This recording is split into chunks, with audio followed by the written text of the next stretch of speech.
Good morning everyone. Welcome to study with Aastha YouTube channel. यदि आप channel पर पहली बार विजिट कर रहे हो तो चैनल को सब्सक्राइब ज़रूर कर लीजिए, साथ में बेल आइकन को प्रेस कर लीजिए ताकि हमारी सभी वीडियोस के रेगुलर नोटिफिकेशन आपको मिलते रहें। आइए आज के समाचार पत्रों पर डालते हैं एक नज़र। पूर्वी लद्दाख की गलवान घाटी पर चीन के संप्रभुता के दावे को पूरी तरह खारिज करते हुए भारत ने कहा कि अनुचित और बढ़ा चढ़ाकर किया गया यह दावा उस आपसी सहमति के विपरीत है जो दोनों देशों के बीच 6 जून को उच्च स्तरीय सैन्य वार्ता में बनी थी। चीनी सेना ने गुरुवार को कहा था कि गलवान घाटी हमेशा से चीन का हिस्सा रहा है। चीनी सेना के दावे पर विदेश मंत्रालय के प्रवक्ता अनुराग श्रीवास्तव ने तीखी प्रतिक्रिया जताई। उन्होंने अपने बयान में कहा कि 6 जून को लेफ्टिनेंट जनरल स्तर की वार्ता के दौरान तनाव कम करने के संघर्ष संबंध में चीनी और भारतीय सेनाओं के बीच आपसी सहमति बनी। अनुचित और बढ़ा चढ़ाकर दावा करना इस आपसी सहमति के विपरीत है। पूर्वी लद्दाख की गलवान घाटी में सामान्य स्थिति बहाल करने के उद्देश्य से लगातार तीसरे दिन गुरुवार को भारतीय और चीनी सेनाओं ने मेजर जनरल स्तर की वार्ता की। रक्षा मंत्रालय के अधिकारियों के मुताबिक यह बातचीत उसी क्षेत्र में हो रही है जहां दोनों देशों के सैनिकों के बीच हिंसक झड़प हुई थी। इससे पहले बुधवार को दोनों देशों के बीच मेजर जनरल स्तर पर बातचीत हुई थी, हालांकि इसका कोई नतीजा नहीं निकला था। 6 जून को सैन्य कमांडर स्तर की बातचीत में वास्तविक नियंत्रण रेखा यानी LAC पर माहौल सामान्य बनाए रखने पर सहमति बनी थी। इसके बाद चीन ने भारतीय सीमा के भीतर निर्माण करने की कोशिश की। जब यह विवाद की वजह बन गया तो चीन की सेना ने सोची समझी रणनीति के तहत कार्यवाही की। इसके चलते हिंसा हुई। मेजर जनरल की वार्ता में भारतीय अधिकारियों ने उन जगहों के बारे में चीनी की सैनिकों को पीछे हटने की मांग रखी जिनको लेकर 6 जून की वार्ता में सहमति बनी थी। पूर्वी लद्दाख में चीनी सैनिकों के सामने भारतीय सैनिकों को निहत्थे भेजे जाने को लेकर कांग्रेस सांसद राहुल गांधी के सवाल पर विदेश मंत्री एस जयशंकर ने प्रतिक्रिया दी। उन्होंने सैनिकों को निहत्था भेजे जाने के राहुल गांधी के दावे को सिरे से खारिज करते हुए कहा कि सैनिक पोस्ट छोड़ते ही हथियार से लैस हो जाते हैं। प्रधानमंत्री नरेंद्र मोदी ने गुरुवार को कहा कि भारत कोरोना से लड़ेगा भी, जीतेगा भी और आगे बढ़ेगा भी। भारत इसे अपनी बड़ी आपदा समझकर रोते या बैठे रहने के पक्ष में नहीं है, बल्कि इसे अवसर में बदलने के लिए कृत संकल्प है। कोरोना के इस संकट ने भारत को आत्मनिर्भर बनने का सबक भी दिया है। प्रधानमंत्री 41 कोयला ब्लॉकों को वाणिज्यिक खनन के लिए दिए जाने की नीलामी प्रक्रिया का वीडियो कॉन्फ्रेंसिंग के जरिए उद्घाटन करने के मौके पर बोल रहे थे। उन्होंने इसे देश को आत्मनिर्भर बनाने की दिशा में उठाया गया कदम बताया। इन कोयला ब्लॉकों की नीलामी से सरकार को देश में अगले 5 से 7 साल में 33,000 करोड़ रुपये के पूंजी निवेश की उम्मीद है। साथ ही रोजगार के अवसर भी बढ़ेंगे। नेपाल ने भारत की आपत्ति को दरकिनार करते हुए अपने विवादित नक्शे को कानूनी अमलीजामा पहना दिया। गुरुवार सुबह नेपाली संसद के उच्च सदन में संविधान संशोधन विधेयक को मंजूरी मिलने के बाद वहां की राष्ट्रपति विद्यादेवी भंडारी ने दस्तखत कर इसे संविधान का हिस्सा घोषित कर दिया। इसी के साथ ही नक्शे में बदलाव कानूनी रूप से लागू हो गया। भारत के साथ सीमा विवाद के बीच इस नए नक्शे में लिपुलेख, काला पानी और लिम्पियाधुरा को नेपाल ने अपने क्षेत्र में दिखाया है। भारत शुरुआत से ही इसे बिना किसी ऐतिहासिक साक्ष्य के एक तरफा कार्यवाही बताता आया है। गुरुवार को नेपाली राष्ट्रपति द्वारा दस्तखत किए जाने के बाद भारत की तरफ से सधी हुई प्रतिक्रिया ही आई। भारतीय विदेश मंत्रालय ने इस पर प्रतिक्रिया देते हुए बस इतना कहा कि भारत सरकार पहले ही इस पर अपना स्पष्ट रुख कर चुकी है। भारत नेपाल के साथ अपने पारंपरिक रिश्तों की बेहद कद्र करता है। भारत को 2 साल के लिए संयुक्त राष्ट्र सुरक्षा परिषद का अस्थायी सदस्य चुन लिया गया है। संयुक्त राष्ट्र सुरक्षा परिषद में चुने जाने के कुछ घंटे बाद भारत ने गुरुवार को कहा कि संयुक्त राष्ट्र के द्वारा आतंकवाद निरोधक कार्यवाही बढ़ाना और आतंकी संगठनों पर प्रतिबंध लगाने की प्रक्रिया का अराजनीतिकरण उनकी मुख्य प्राथमिकताओं में होगा। भारत 8वीं बार परिषद का अस्थायी सदस्य बना है। भारतीय रेलवे ने एक चीनी कंपनी से अपना काम वापस ले लिया है। 2016 में चीनी कंपनी से 471 करोड़ का करार हुआ था, जिसमें उसे 417 किलोमीटर लंबी रेलवे लाइन पर सिग्नल प्रणाली लगानी थी। इससे पहले BSNL और MTNL ने सरकार के निर्देश के बाद चीनी उपकरणों का इस्तेमाल करने का फैसला किया।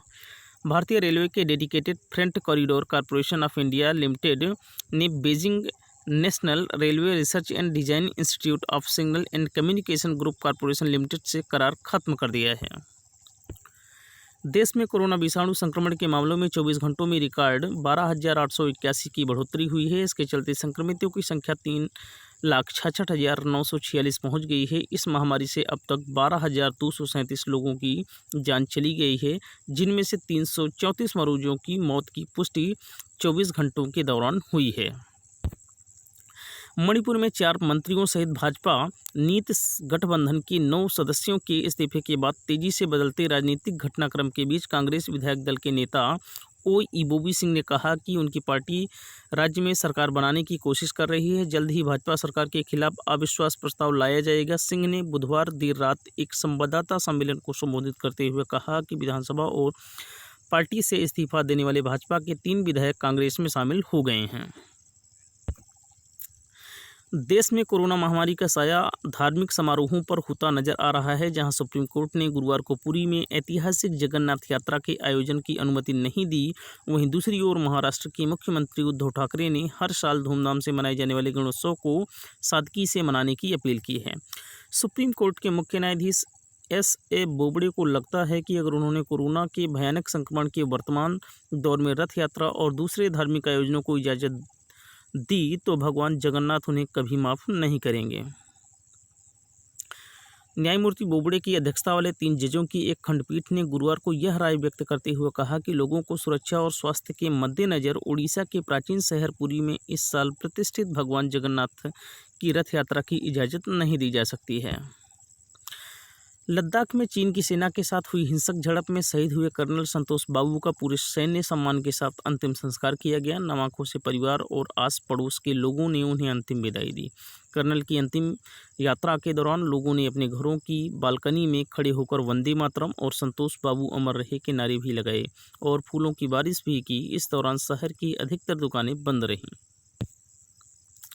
अमेरिका के राष्ट्रपति डोनाल्ड ट्रंप ने राष्ट्रपति पद के चुनाव में दोबारा जीतने के लिए पिछले साल जापान में हुए G20 शिखर सम्मेलन में चीन के अपने समकक्ष शी जिनपिंग से मदद मांगी थी। अमेरिका के पूर्व राष्ट्रपति सुरक्षा सलाहकार जॉन बोल्टन ने अपनी नई किताब में यह दावा किया है। व्हाइट हाउस ने कहा है कि बोल्टन की आगामी किताब में गोपनीय सूचनाएं हैं और न्याय विभाग ने इस किताब के प्रकाशन पर अस्थायी रोक लगाने की मांग की है। The room where it happened, a white house memoir नाम की इस किताब के अंश the New York Times, the Washington Post और द वॉल स्ट्रीट जर्नल के ने बुधवार को छापे। इस किताब के 23 जून से दुकानों में मिलने की उम्मीद है। कोरोना के लिए टीका विकसित करने की तेजी होती होड़ के बीच अमीर देश इन टीकों के लिए पहले ही ऑर्डर दे रहे हैं। ऐसे में गरीब व विकासशील देशों को ये टीके मिल भी पाएंगे कि नहीं, यह बड़ा सवाल बन गया है। संयुक्त राष्ट्र, अंतर्राष्ट्रीय रेड क्रॉस और रेड क्रेसेंट और अन्य संगठनों ने पिछले महीने कहा था कि यह नैतिक रूप से अनिवार्य है कि सभी लोगों तक टीका पहुंचे, लेकिन किसी विस्तृत रणनीति के बिना टीकों का सही आवंटन संभव नहीं है। जिनेवा के मेडिसिन साइंस फ्रंटियर्स की वरिष्ठ कानूनी और नीति सलाहकार युवान क्यूओंग हू ने कहा कि हमारे पास अभी तक टीका पहुंच रहा है। इसकी सुंदर तस्वीर तो है, लेकिन यह कैसे होगा, इसके लिए कोई रणनीति नहीं है। इस महीने की शुरुआत में वैक्सीन शिखर सम्मेलन में घाना के राष्ट्रपति नाना अपुको-अडो ने कहा था कि कोरोना को वैश्विक प्रसार ने हमें बता दिया कि बीमारियों सीमाओं तक सीमित नहीं होती और कोई देश इससे अकेले ही नहीं निपट सकता। केवल टीका ही मानव को इस विषाणु से बचा सकता है। कमज़ोर वैश्विक रुख और भू राजनीतिक तनाव के बावजूद बैंकिंग और वित्तीय शेयरों में लिवाली से गुरुवार को BSE सूचकांक 700 अंक चढ़ गया। BSE का 30 शेयर वाला सूचकांक सुस्त रुख के साथ खुला, लेकिन इसने दोपहर के कारोबार में रफ्तार पकड़ी। अंत में सूचकांक 700.13 अंक यानी 2.09% की बढ़त के साथ 34,208.05 अंक पर बंद हुआ। इसी तरह नेशनल स्टॉक एक्सचेंज का निफ्टी 210.50 अंक या 2.13% की बढ़त के साथ 10,091.65 अंक पर बंद हुआ। सूचकांक के कुल लाभ में करीब आधा योगदान HDFC, रिलायंस इंडस्ट्रीज और HDFC का रहा।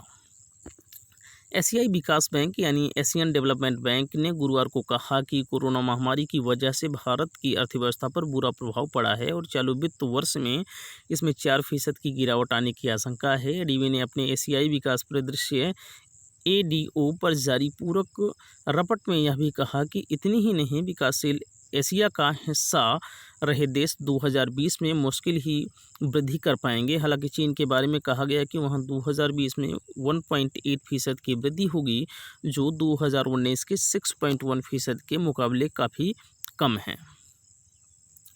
इस रिपोर्ट के अनुसार भारत में जीडीपी यानी सकल घरेलू उत्पाद वृद्धि दर वित्त वर्ष 2019-20 की अंतिम तिमाही यानी 31 मार्च 2020 को समाप्ति तिमाही में धीमी पड़कर 3.1% रही।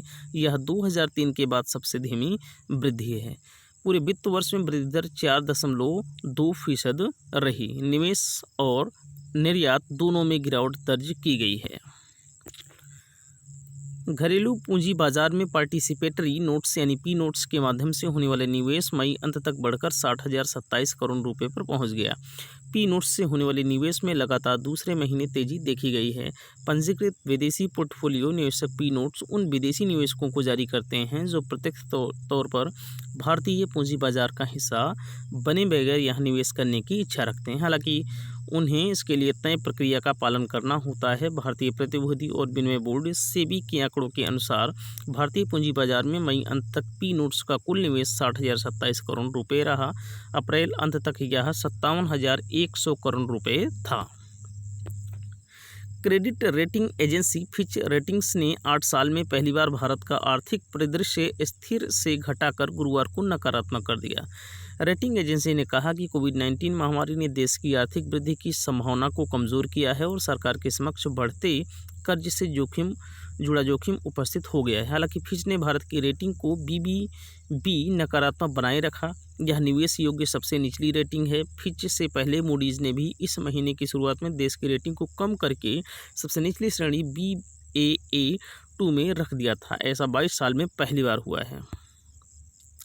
तेल कंपनियों ने लगातार 12वें दिन पेट्रोल और डीजल के दाम में वृद्धि की है। पेट्रोल के दाम में गुरुवार को 53 पैसे और डीजल के दाम में 64 पैसे प्रति लीटर की वृद्धि दर्ज की गई। पिछले 12 दिन में पेट्रोल का कुल दाम 6 रुपया 55 पैसे और डीजल का कुल दाम 7 रुपये 4 पैसे प्रति लीटर बढ़ चुका है। श्रीलंका के पूर्व खेल मंत्री महिंदा नंदा अलुथगामगी ने आरोप लगाया कि उनके देश ने 2011 विश्व कप का फाइनल भारत को बेच दिया था। इस दावे को हालांकि बकवास करार देते हुए पूर्व क्रिकेटर कप्तानों कुमार संगकारा और महिला जयवर्धने ने उनसे सबूत मांगे हैं। एक स्थानीय टीवी चैनल को दिए साक्षात्कार में अलुथगामगी ने कहा कि फाइनल्स फिक्स था। भारत ने 275 रन के लक्ष्य का पीछा करते हुए गौतम गंभीर 97 और महेंद्र सिंह धोनी 91 की पारियों की बदौलत जीत दर्ज की थी। श्रीलंका के तत्कालीन खेल मंत्री अलुथगामगी ने कहा कि आज मैं आपसे यह कह रहा हूं कि हमने 2011 विश्व कप बेच दिया था। जब मैं खेल मंत्री था तब भी मैंने ऐसा कहा था। रोहित शर्मा, युवराज सिंह और बजरंग पूनिया जैसे स्टार खिलाड़ियों के अलावा ओलंपियन साक्षी मलिक और दीपा कर्माकर ने #FLAIROINDIA पहल का समर्थन किया है, जिसका लक्ष्य कोविड-19 महामारी के कारण जीविका प्रभावित होने के कारण मुसीबत का सामना कर रहे खेलों से जुड़े लोगों की मदद करना है। रोहित और युवराज के अलावा महिला टीम की सलामी बल्लेबाज स्मृति मंधाना और मयंक अग्रवाल जैसे क्रिकेटर भी इस पहल से जुड़े हैं। दिग्गज पहलवान बजरंग, टेनिस स्टार सानिया मिर्जा के अलावा बॉलीवुड सेलिब्रिटी अभिषेक बच्चन और सुनील शेट्टी भी इस पहल का हिस्सा हैं। यदि आज का सेशन आपको पसंद आया हो तो वीडियो को लाइक करें, शेयर करें, कमेंट करें और स्टडी विद आस्था के यूट्यूब चैनल को सब्सक्राइब करें। Thank you so much. शुक्रिया, धन्यवाद। Have a nice day.